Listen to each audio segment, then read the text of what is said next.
আজকে যারা যারা পরীক্ষা দিতে আসছো ক্লাস 11-এ আল-আমিন মিশনে, তোমরা অবশ্যই আল-আমিন মিশনের অ্যাডমিট কার্ড এবং মাধ্যমিকের অ্যাডমিট কার্ড, মাধ্যমিকে যে অ্যাডমিট কার্ডটি তোমরা পরীক্ষা দিয়েছো অরিজিনাল অ্যাডমিট কার্ড অবশ্যই নিয়ে আসবে। তা নাহলে তোমাদের রেজাল্ট হোল্ড হয়ে যাবে।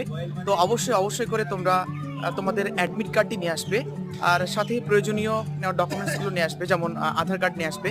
বলে আধার কার্ডটা খুব একটা ম্যান্ডেটরি নয়, তবে মাধ্যমিকের অরিজিনাল অ্যাডমিট কার্ড এবং এর পাশাপাশি আল-আমিন মিশনের যে অ্যাডমিট কার্ড সেটা কিন্তু মাস্ট, এগুলো আনতেই হবে।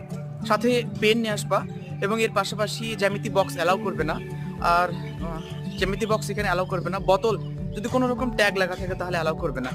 তো এই ছিল। আর কোনো গার্জেন মানে গেটের সামনে কোনো রকম তাড়াহুড়ো করবেন না। আস্তে আস্তেই ছেলেমেয়েরা আস্তে আস্তে ঢুকে যাবে এবং পরীক্ষা দেবে। তো এই ছিল। অবশ্যই অ্যাডমিট কার্ডটি নিয়ে যাবে, এটা রিমাইন্ড দেওয়ার জন্য আবার ভিডিওটা করলাম।